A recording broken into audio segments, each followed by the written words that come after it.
This bright yellow right-hand drive Fiat 126 has been in the background of my videos for quite a while, and a lot of you have been asking what the deal with it is. This car's come into the workshop for some fabrication, and basically we're making a full custom install for air ride suspension.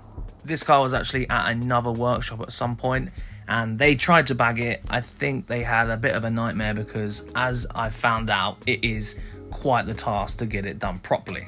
As someone that's been making custom bag kits for cars without any aftermarket support for the last couple of years, I decided that I was going to take this project on, and that's exactly why it's here. The reason that this is the first video I'm doing on this little Fiat is because basically it is a nightmare. Similar to the Ami, it is very tight tolerance. I mean, it's quite literally almost the same size. And finding a kit that literally bolts onto the 126 is basically impossible. Now, if you have a look in here, you'll see that I've already started and I've basically got the one side cut completely out. Now, if you look here, this strut here has been raised up and someone else did that. That was not me. This is how the car turned up. Another guy took the job on and couldn't figure out how it needed to go on the floor.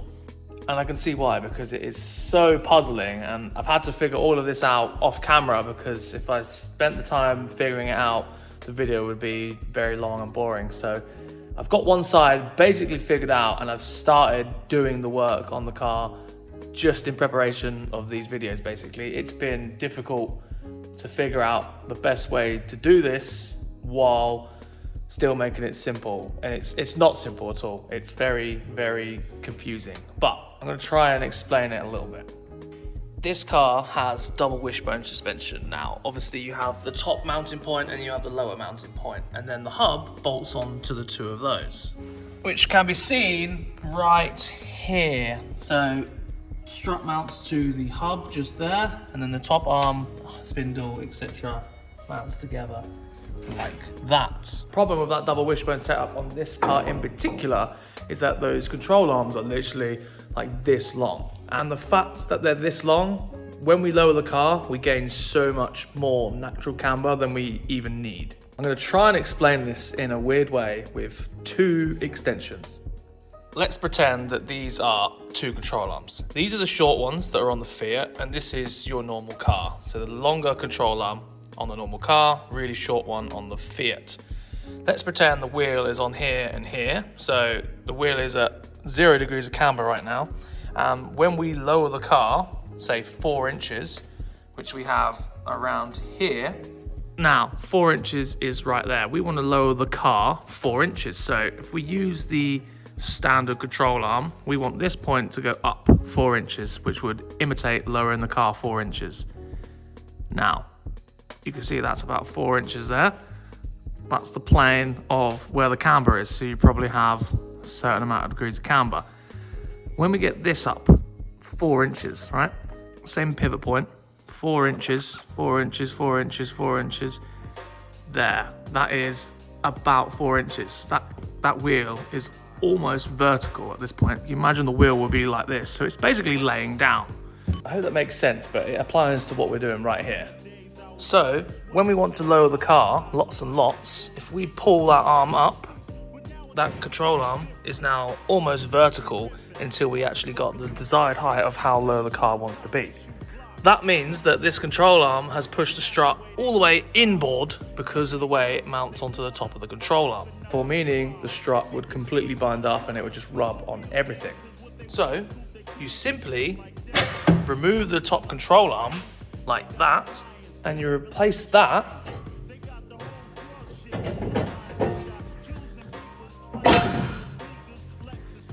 a full-on strut tower. So we are now moving from a double wishbone suspension to a McPherson style suspension, which would imitate what a Mark II Golf would look like. And as you can see, that is quite the strut tower lift. That's probably raised up 5 inches higher than factory. So then we get these bags, which we also used on the Citroen Ami, and these are off a Subaru something or other, 2013. But these are airlift performance bags, so they're threaded, and you can put your own lower bodies on them, and you can make your own top mounts. So the bag now goes up into the new strut tower, and we've incorporated the camber adjustment on the top of the strut tower. And then you get your threaded body, which came with the strut, and then your homemade brackets mate to that strut tower, and you can weld those all the way down, and you now have a McPherson style strut on the lower half of your double wishbone spindle. Now you can see here, I've actually folded these pieces to bridge the gap because the spindle is a little wider. There is still a little bit more work that needs to go into these. The original mounting point has been chopped off the top of the spindle, and I had to make a little spacer that goes in between this gap here. And we're getting a new set of these which are longer and reach all the way down there, so we have full contact of the brackets. So when we weld these on, it's absolutely fine. We could weld it onto these, but like I say, ours is not long enough. If we wanted to, I have the correct tap to re-tap those as well. So yeah, that's what's happening with that. Now that's just the basics of it. All the measurements and everything to get this strut tower into the position that it's in has been really confusing, because you've got to think about the wheels, the camber, leverage point, and then also how the tubs and everything are going to work around it. Some of you might have figured it out, but we're using the lower control arm mounts to bolt this plate on. And all these little holes here are basically plug welds. So what I'll do is I'll bolt the strut tower onto the car, and then when it's bolted on, I will simply weld everything, make sure it's all straight, which it should be because these are all CNC cut, so they're matching side to side. And then once it's welded on, I'll cut the studs off and then weld those in, and then they will be fully connected to the car forever. And then from there, we need to make sure all of this is retubbed into its factory location. And the reason it's all open is because our wheels are 14s, and any other little 126 we've seen has 13s on it. We'll be using these BBS RSs, so 14 by 6 or 6.5, front and rear. They're really nice, and they're gonna look tidy on this car. Any other 126 that we've seen bagged is always sort of arse end down. And the steps that I've taken, it tucks the front considerably. But yeah, that's a little rundown of the Fiat 126. And before we weld this little strut tower in, we obviously need a pair, which I prepared earlier. And you can see here, that is a really tidy looking little strut tower for the driver's side. Because this is a right-hand drive little 126, which is quite rare.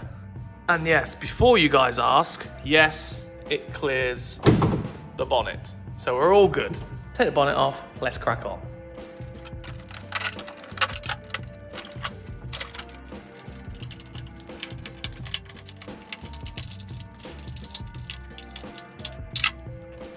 Let's make a mess.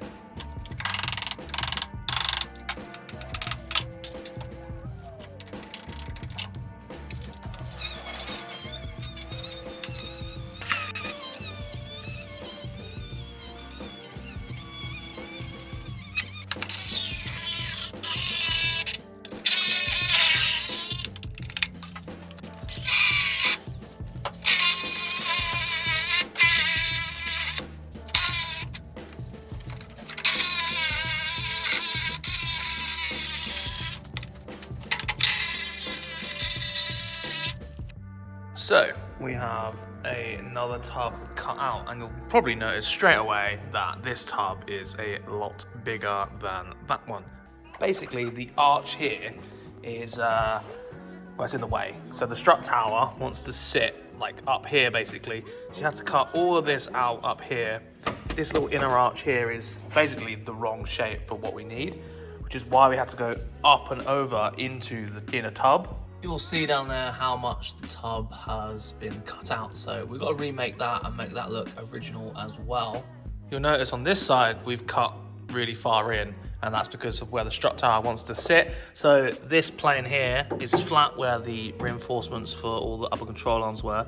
That's flat, and our panel comes up and then kinks over a little bit like that. This panel from factory, might be hard to tell on camera, but it's sort of like, it sort of goes up and then curves outwards, so it starts going back towards this.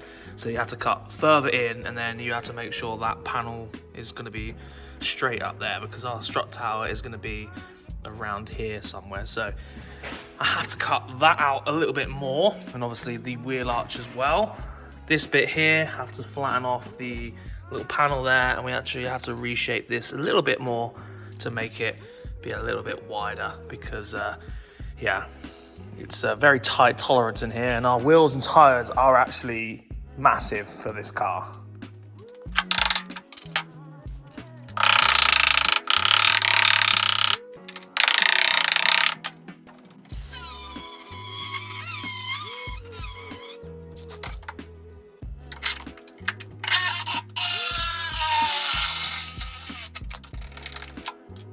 So, this area around here is really quite awkward to cut out and get like nice. So we're gonna have to cut it open like we have this side and then tidy it up afterwards. But I wanna make sure I don't cut any further than what we've cut on this one. So I'm gonna make a template out of cardboard for that piece and then flip it over the other side, and then we can have the perfect cut line so it's symmetrical. So when we make this panel that goes in here, we can make two of the same. Little template out, flip that, one of them, and you should be able to put it up there, like so.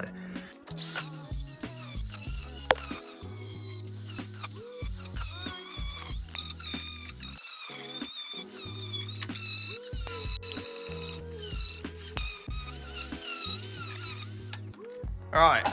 We're getting to nearly have a matching pair of holes now. You'll notice right here where this arch meets the two skins together, I've cut it flat so it's flush all the way. And my plan is to weld all of this up, put these two skins back together, and then we basically have the inner arches sorted on this side.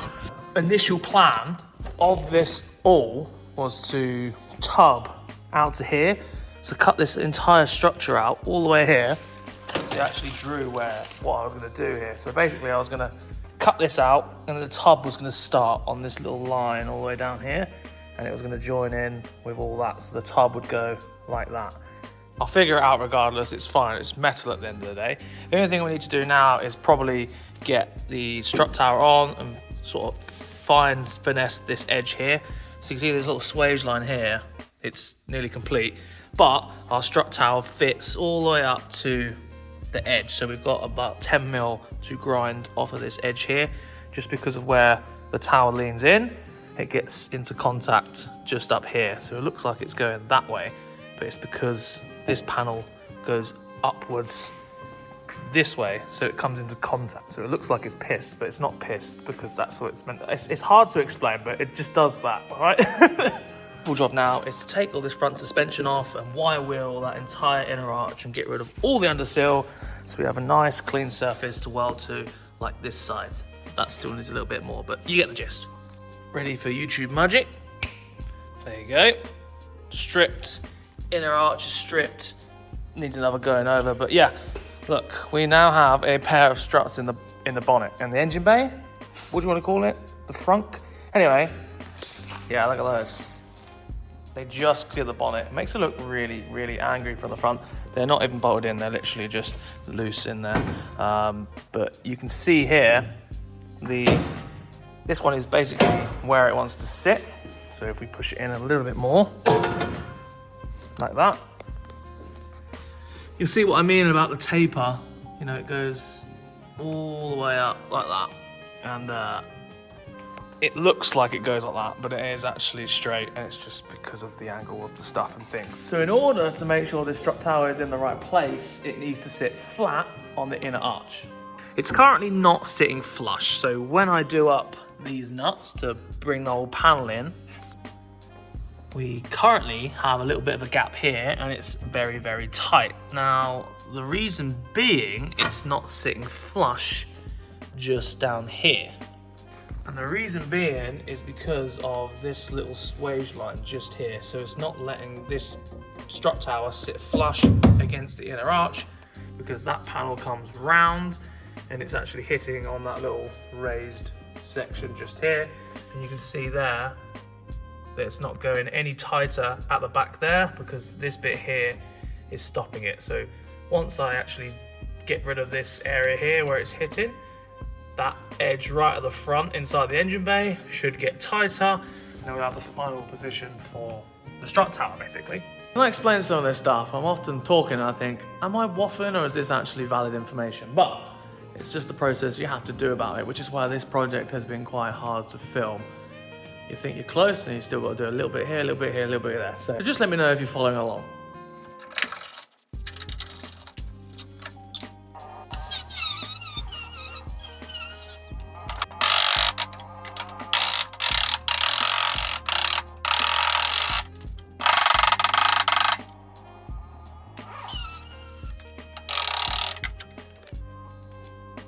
There you go, cut it flat. It is nice and flat there. So, next point of action, get it back in the car and test it.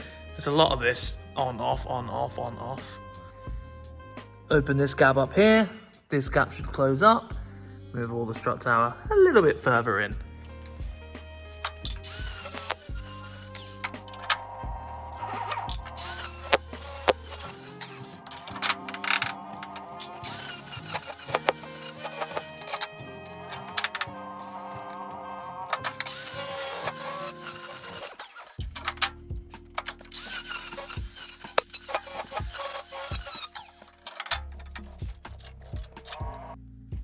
Right, it all looks the same, but we are a little bit closer. Look how much further that strut tower is in. Considering this is like over here, on this side basically, it's coming quite a lot. The original strut tower was probably around here, so we've brought it in like an inch or so, maybe more, but you can still see it's not sitting flush, and what we got here is a bit of movement. Now, that's going to happen because it's such a long piece and you've got a lot of leverage to make it move, even though it is made out of 5mm steel. Now, the problem we've got is it is sat flush against these holes here, so it's all nice and tight along these holes. But as soon as you get to about here, all right, there is a bit of a gap underneath the panel.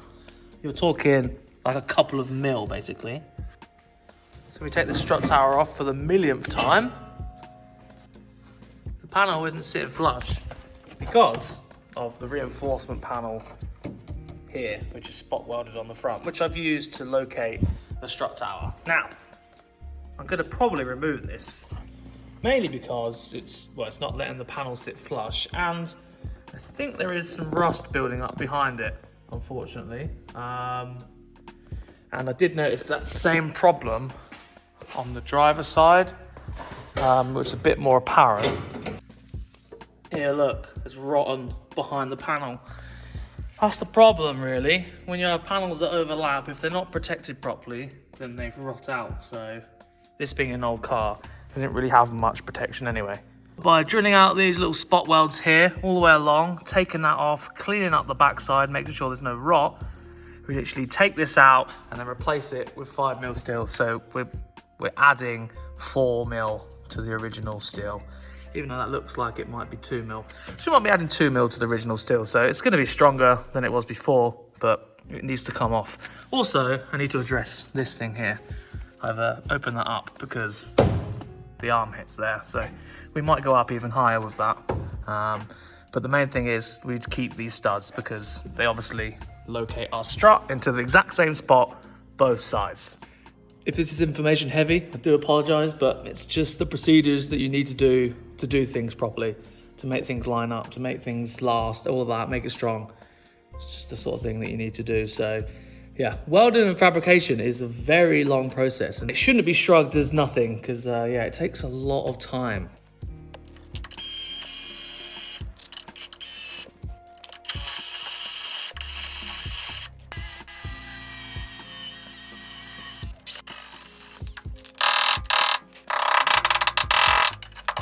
Look at all that rust under there. Look, this is what happens when panels overlap each other. Look at that.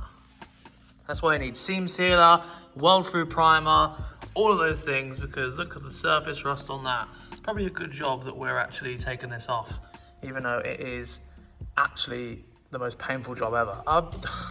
Every single finger file belt snapped before I even got a chance to use them. Nothing was catching on the finger file, but yeah, they all snapped. So this is the quickest method. Bit dangerous, but you know, it is what it is. Yeah, and gonna have to dissect this without trying to damage the panel behind it. That's always the hardest bit. So, yeah, wish me luck. After some time later, I'm glad that we're actually doing this because the inside of it is very pitted and very thin, and getting it off was very difficult because the metal wasn't really strong enough to break the weld off with a chisel, so it sort of just ripped it off in little chunks quite easily. So we're gonna have to replace some sections of it.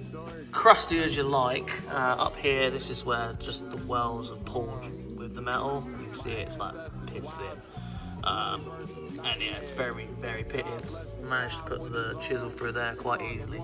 Yeah, I'm gonna work on cutting that out and making that look pretty. I'm gonna wire wheel it all back, grind it smooth in areas, and then see what we're dealing with. Because a lot of it can be saved. It does look a lot worse than it is, but yeah, I am rambling on. Must continue.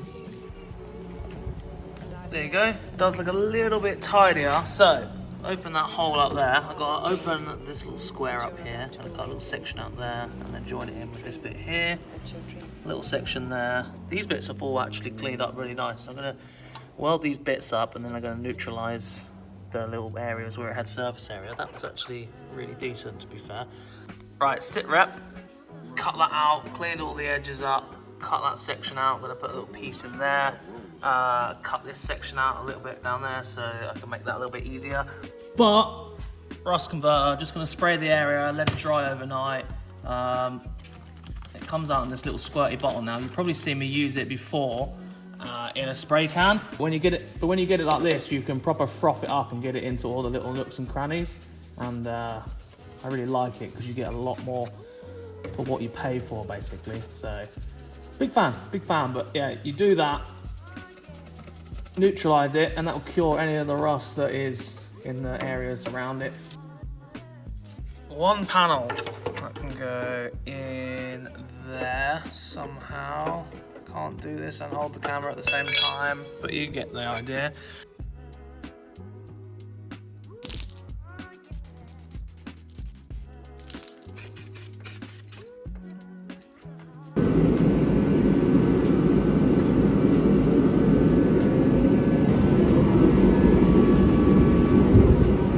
Let's do some welding.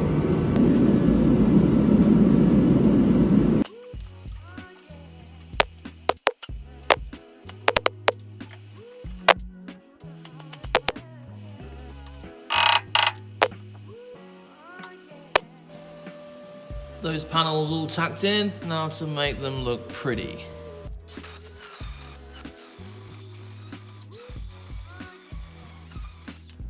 Right, some time has passed. The wheel well has all been finished up, linished all the welds off.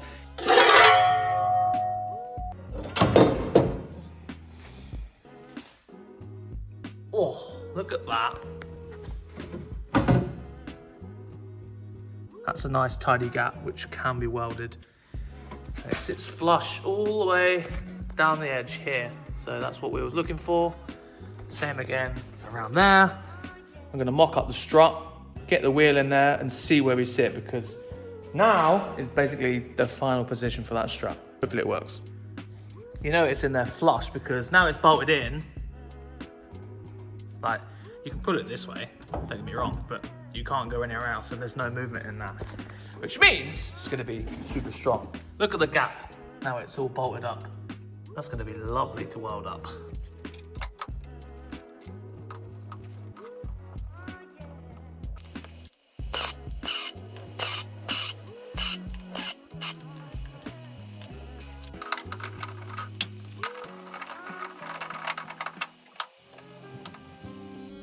Right then, we are like mocked up. Now, you can see here, the strut is leaning in, so it looks good. This elongated hole that I was talking about, I haven't got the bolt all the way through so I can demonstrate this. But the way that elongates is because I can then add camber to the hub, and that bolt slides and I can do that up there. It won't slip away, it's absolutely fine. The strut itself doesn't need to move side to side because it is a spindle car, so the turning comes straight from the spindle itself. So the strut stays in the exact same space the entire time.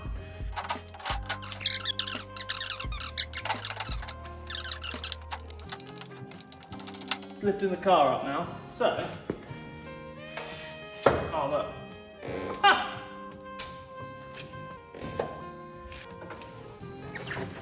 There you go. That is a very good look. I'm impressed. There you go. Small anvil. I'm looking through the camera now. That looks so good.